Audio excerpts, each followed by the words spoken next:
can always tell a good bushman by his tools. The better the tools, the better the bushman. An old uncle of mine's most common saying was a little shaver mouse asleep. It had to be pretty sharp to do that.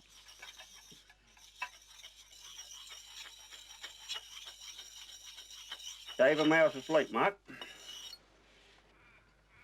Just look at that. Beautiful, beautiful.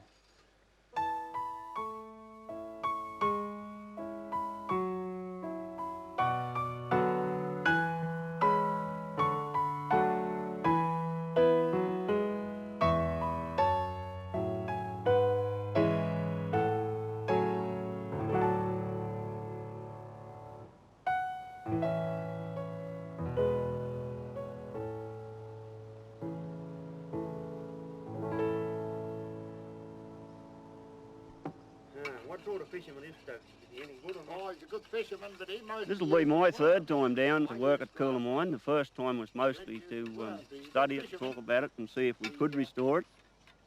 Coolamine Homestead is one of two left in the snow country and was built about the 1883. It is being built exactly as it was from room to room, maybe in a little quicker time than what they would have built it, but that's how those places were built. Coolamine's constructed on a 6-post in the ground principle.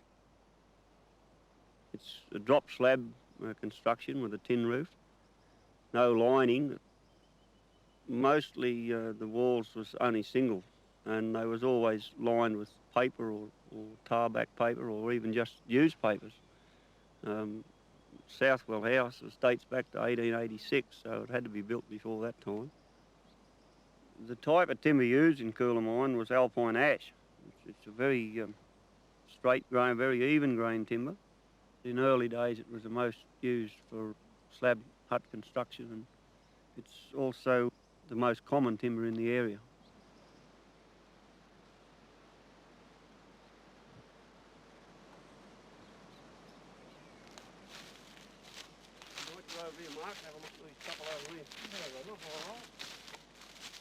Well, what we'd be looking for here is a tree with a straight barrel on him. One with a good round even barrel and also a straight grain in the bark. That's the one that you'll get the best slabs out of.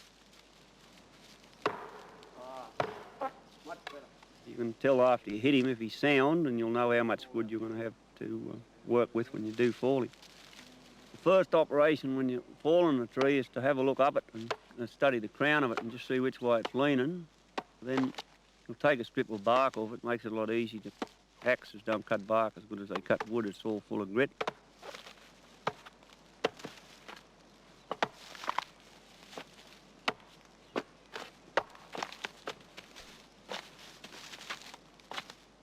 You then cut a scarf in your tree, or a belly, whichever you like to call it, approximately a third of a way in the tree, depending on the lean and depending on where you want the tree to go. Straight cut on the bottom and a sloping cut on the top of the axe.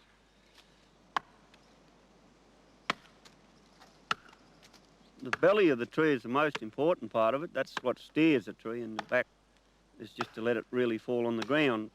You can steer a tree by leaving more wood on one corner than the other, or by cutting it higher on one corner and letting it pinch down on the near side or the side you want to steer it from, and that'll actually throw the tree round.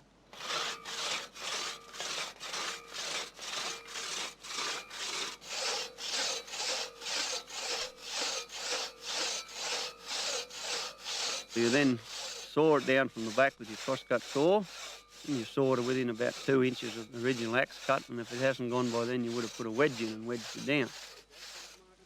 And a good bushman can put it within a foot of where he wants it to, given no limbs are entangled in other trees or such things as that.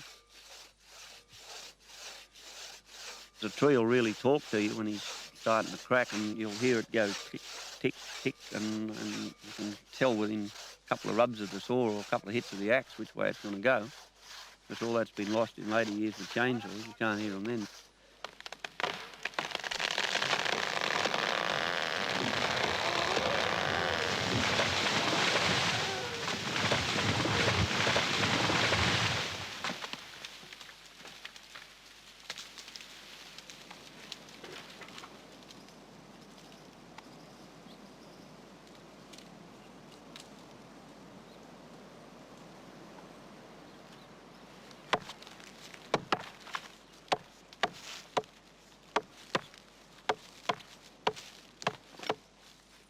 much more skill involved in falling a tree with an axe. And in them days, you had to fall the tree where you could work it. You had to fall it across the hill so you could saw a block off so it'd roll out. You only had a glut of wood and a long stick to roll it out, or a candle.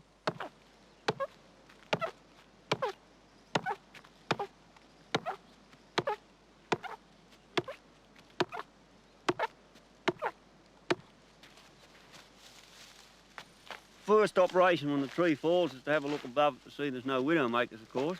You don't want to finish up there underneath a limb. You then measure your tree off. You length your tree, take the bark off, because it saws a lot better with the bark off, and then cross cut it into lengths or sections, whatever you like to call it.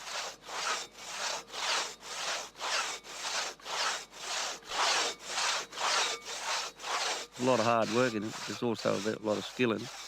And every tree's a bit different than the other one, so he's a challenge to cut that one. And you'll roll it out and always split your log from the head. You never split from the butt, because it's bigger and it'll run off to nothing on the small end.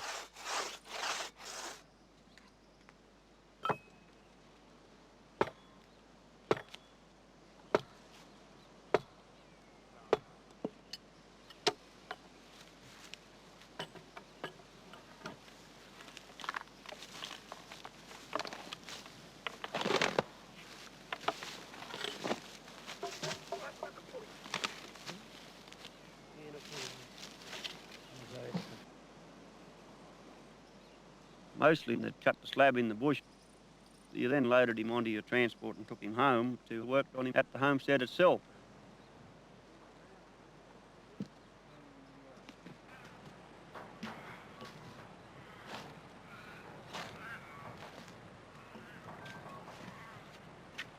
Selecting post timber, you pick out a tree that's fairly even all the way up. It may be 18 inches through at the butt, and 40 feet up, it's still only maybe a foot. Don't taper all that much. You strip the bark off it and take the butt end off. Usually we don't use the first 3 or 4 feet, especially for post timber. You cut that off because the butt end is closer to the roots, and that's usually where they start to decay first. And the most important, I think, is to get a tree that hasn't got a lot of sapwood on it, because the sapwood is the first thing that rots in the tree. With a board and a plumb bob, you measure across your 8 or 10 inches, whatever size you need to make the post, and you've got a square on that end. You then go to the other end and do the same thing.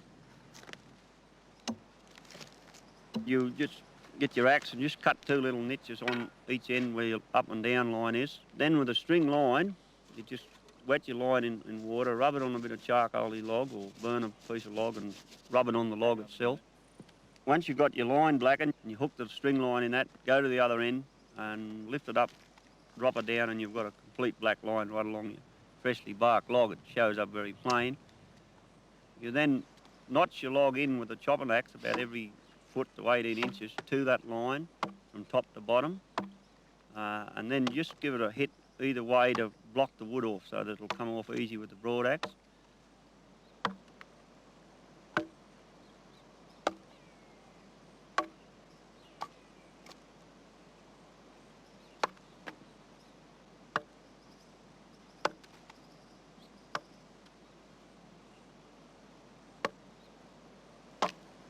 You then take the broad axe and you cut to the line, and you just go down on the line right through to the ground, put something under so your axe don't go in the ground, of course, a couple of pieces of bark or something, but you follow that line along and you'll finish up with a very smooth side, and you square that down. That's called squaring.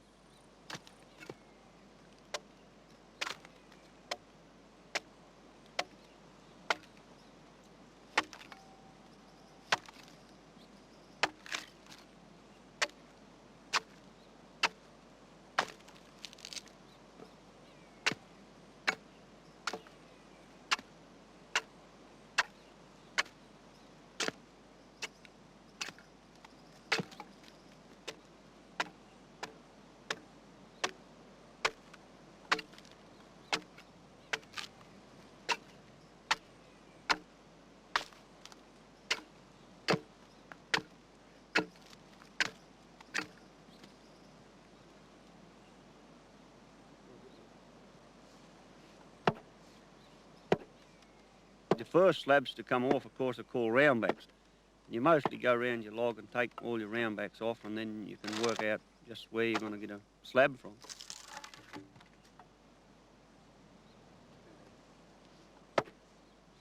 The tools that are used for splitting is a throw and a maul. You must use a maul or a wooden mallet because your pale and throw has to have no ledge on the back, and if you hit it with a steel hammer, you'll soon have a ledge there, and that'll interfere with splitting the rail off.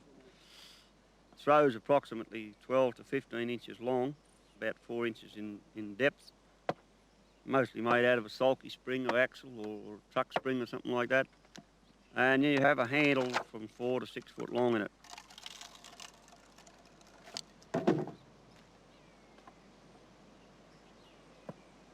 Mostly you can lever up on the handle and the paling will fairly jump off the tree or the slab.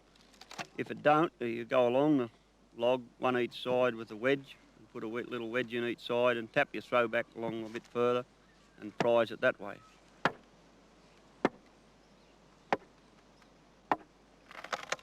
Approximately 1.5 to 2 inches thick's a good slab.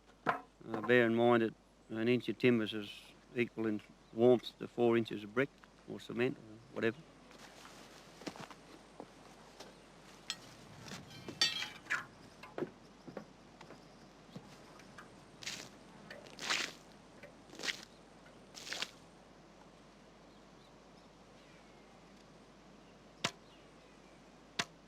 First process when you got your slab out is to cut the two edges even to make him 10 inches wide or 8 inches wide, whatever the case may be.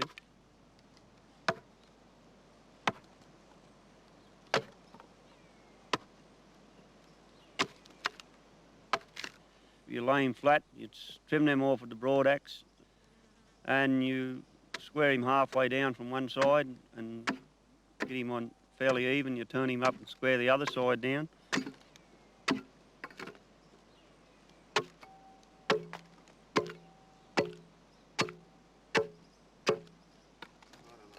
You then tip him on his edge, wedge him up in the jig or vice, as you might like to call it. You hammer a wedge in alongside it, that's what holds him in tight.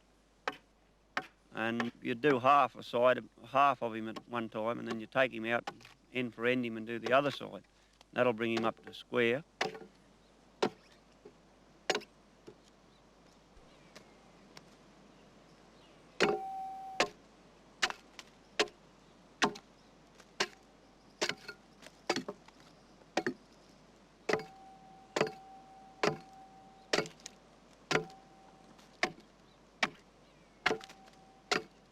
You then put him in the other jig that's up high. Again, he's wedged in with a wooden wedge in a clamp, up at waist high or a bit higher, where you can sight along him, and you chamfer an edge on him so that the water will run off when you put him in the wall. The chamfering's done with a draw knife, or even could be a jack plane. The draw knife was most common, it was the quickest, and each board's done out similar to a weatherboard. They're shaped out with chamfer on both sides, and that way the water just runs down along them and don't run back inside your house, providing, of course, you don't put them in back to front.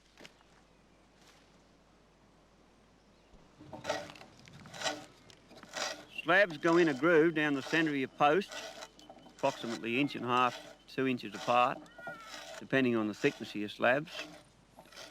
You take an auger and you bore a series of holes in approximately 1.5 inches, the full length of the centre of your post to break the grain of the timber, and then with a chisel and a mallet you chisel that out, approximately 1.5 inches deep, 1.5 inches wide or 2 inches wide, and that's what your slabs fit into.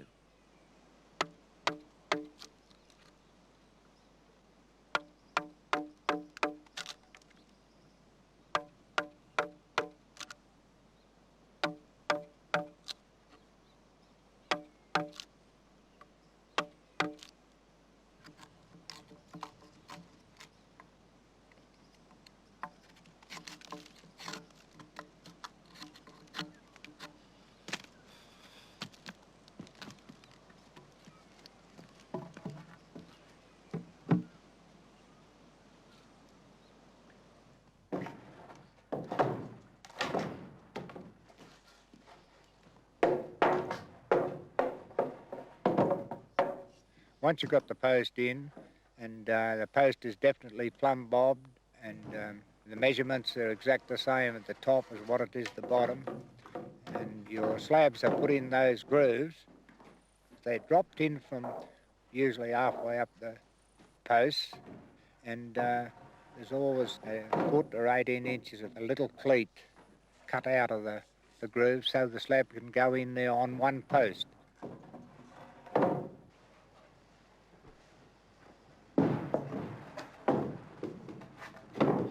Being put in that way, the slabs tighten over the years by the weight on one on top of the other. When you was building an interior wall, you would have probably kept the same technique as when you built the other ones. There would have been no immediate need for it to be chamfered off, but as you did the others, it would have all been done in the one way. It's very painstaking, very time-taking, but it's quite the same as it would have been done in those early days. And this fellow's pretty good now.